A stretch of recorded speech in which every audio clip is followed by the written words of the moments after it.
이렇게 졸릴 수가 있지?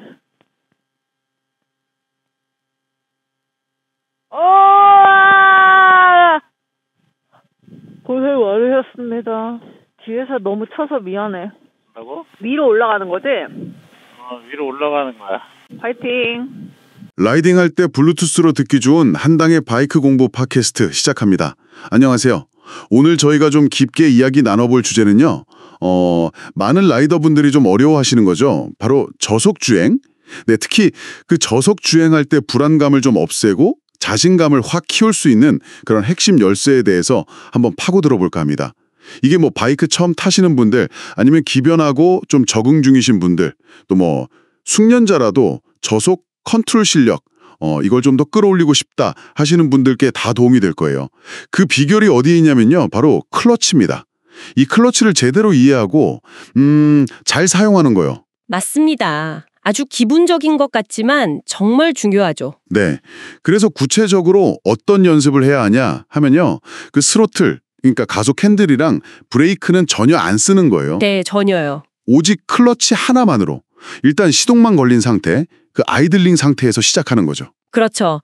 아이들링 상태에서 클러치 레버를 아주 천천히 정말 뭐랄까 머리카락 한 올 움직이듯이 살살 놓아보는 거예요. 아, 그렇게 미세하게요? 예. 그러다 보면 바이크가 스르륵 아주 살짝 움직이기 시작하는 그 지점이 딱 느껴지거든요. 네네, 느껴지죠. 네. 바로 거기가 흔히 말하는 반클러치 지점 또는 뭐 마찰 구간이라고 부르는 곳인데 일단 이 감각을 찾는 게 첫 번째예요. 아하, 그 마찰이 시작되는 지점? 맞아요. 근데 중요한 건 바이크가 딱 움직이기 시작한다 싶으면 바로 클러치를 다시 당겨서 동력을 끊어주는 거예요. 아, 계속 가는 게 아니고요? 네. 그래서 연습 시간의 한 90%, 그 정도는 사실 클러치를 그냥 잡고 있는 상태가 되는 거죠. 살짝 붙였다 떼는 걸 반복하는 겁니다. 그럼 목표는 뭔가요? 계속 붙였다 뗐다만 하는 건 아닐 테고? 목표는 발을 땅에 딛지 않는 거. 최대한 오랫동안 발판, 그러니까 패그 위에 발을 올린 채로 버티는 겁니다. 와, 스로틀도 없이요? 네, 스로틀 없이 오직 클러치의 그 미세한 조작하고 핸들바 까딱까딱 하는 거, 그리고 라이더 체중 이동, 이것만으로 균형을 잡는 거죠. 이야. 속도는 거의 뭐 멈춰 있는 거나 마찬가지예요. 시속 한 1km, 2km. 그 정도로 아주 느리게 균형 잡는 연습이라고 생각하시면 돼요. 듣기만 해도 쉽지 않아 보이는데요? 이게 근데 왜 그렇게 중요한 연습인가요? 그냥 스로틀 감으면서 가면 안 되나? 이게 중요한 이유가 크게 한 3가지 정도 있어요. 첫째는 저속 컨트롤 능력이 정말 좋아집니다. 비교가 안 될 정도로요. 아, 저속 컨트롤. 네, 아까 말씀하신 그 반클러치 지점, 그 마찰 구간을 정말 정밀하게 다루는 능력이 생기거든요. 이게 실전에서 엄청 유용해요. 예를 들면 정지선 앞에서 아주 살짝 움직여야 할 때, 아니면 좁은 길 유턴하거나 주차할 때. 아, 맞아요. 그런 상황 꼭 있죠. 두 번째는 균형 감각 자체가 좋아져요. 스로틀로 막 밀고 나가는 힘 없이 오롯이 내 몸이랑 바이크 무게 중심으로 균형을 잡아야 하니까요. 바이크가 어떻게 움직이는지 훨씬 깊게 이해하게 되죠. 확실히 그럴 것 같네요. 그럼 마지막 세 번째는 뭔가요? 세 번째는 바로 자신감입니다. 자신감. 자신감이요? 네, 처음엔 바이크가 막 넘어갈 것 같고 엄청 불안하거든요. 그 느낌에 익숙해지는 거예요. 그리고 클러치를 요만큼만 살짝 붙여도 균형을 다시 잡을 수 있네?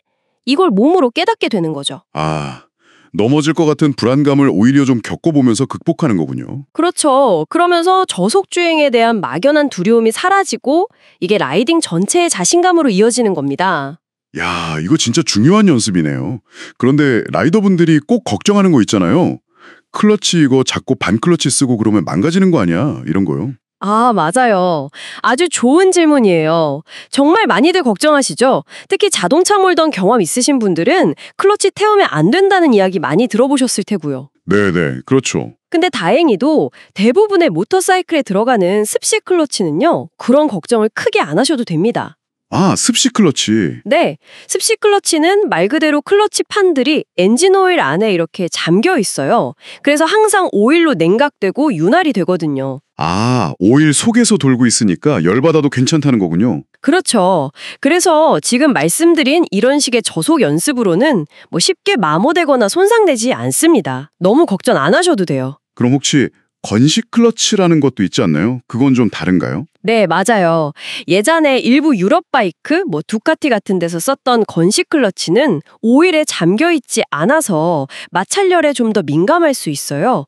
그래서 건식 클러치라면 이 연습이 좀 부담스러울 수도 있습니다. 아, 근데 요즘 나오는 대부분의 바이크는 다 습식 클러치를 쓰니까요. 뭐 본인 바이크가 아주 특별한 모델이 아니라면 클러치 마모 걱정은 크게 안 하셔도 됩니다. 그렇군요. 다행이네요. 그럼 이 연습을 할 때 좀 더 효과적으로 할 수 있는 팁 같은 게 있을까요? 팁이라면 우선 시선 처리. 이게 정말 중요해요. 시선 처리요? 네.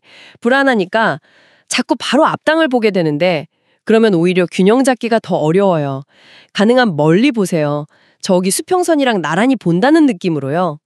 그래야 몸이 알아서 균형을 잡으려고 합니다. 아, 멀리 보는 거 기본이지만 중요하군요. 그리고 아까 잠깐 얘기했지만 그 불편함을 좀 받아들일 필요가 있어요. 처음엔 당연히 불안하고 어색하고 넘어질 것 같고 그래요. 네, 엄청 불안할 것 같아요. 그 느낌 자체에 익숙해지는 과정이 훈련인 거죠. 뭐랄까, 불편함 속에서 편안함을 찾아가는 과정이라고 할까요? 불편함 속에서 편안함을. 명언인데요? 뭐 그 정도까진 아니고요. 아무래도 넘어질까 봐 걱정되니까 당연히 안전한 곳에서 해야겠네요. 그럼요. 그건 기본 중에 기본입니다. 반드시 넓고 안전한 공터, 주차장 같은 데서 충분히 연습을 하셔야 하고요. 그다음에 도로에서 조금씩 시도해 보시는 게 좋습니다. 네, 알겠습니다. 그리고 이 연습은 뭐 초보 라이더한테만 좋은 게 아니라 숙련된 라이더들도 꾸준히 하면 감각 유지에 정말 큰 도움이 돼요. 아, 계속해야 하는군요. 그렇죠. 좀 익숙해졌다 싶으면 나중에는 스로틀을 아주 살짝 뭐 한 2000rpm 정도로 고정해 놓고 뒷 브레이크랑 클러치를 같이 써서 컨트롤하는 조금 더 고급 기술로 넘어갈 수도 있고요. 이야, 점점 더 어려워지는데요. 단계별로 차근차근 하면 됩니다. 가장 중요한 건 역시 기본기니까요. 네, 오늘 정말 중요한 기초 훈련에 대해 제대로 배운 것 같습니다. 네, 어떻게 보면 가장 느린 속도, 이 멈출 듯 말 듯한 속도를 완벽하게 다룰 수 있게 될 때 그때 라이더는 비로소 모든 속도 영역에서 진정한 자유와 자신감을 얻게 되는 게 아닌가 싶어요. 아, 저속 컨트롤이야말로 모든 라이딩 기술에 정말 탄탄한 기초가 된다는 점 라이더 여러분께서 꼭 기억해 주시면 좋겠습니다. 네, 오늘 저희가 깊이 파고든 이 클러치 컨트롤 연습, 라이더 여러분의 자신감 향상에 큰 도움이 되기를 진심으로 바랍니다. 한당의 바이크 공부 팟캐스트는 여기까지입니다. 한당 채널 좋아요, 구독 꼭 부탁드려요. 감사합니다.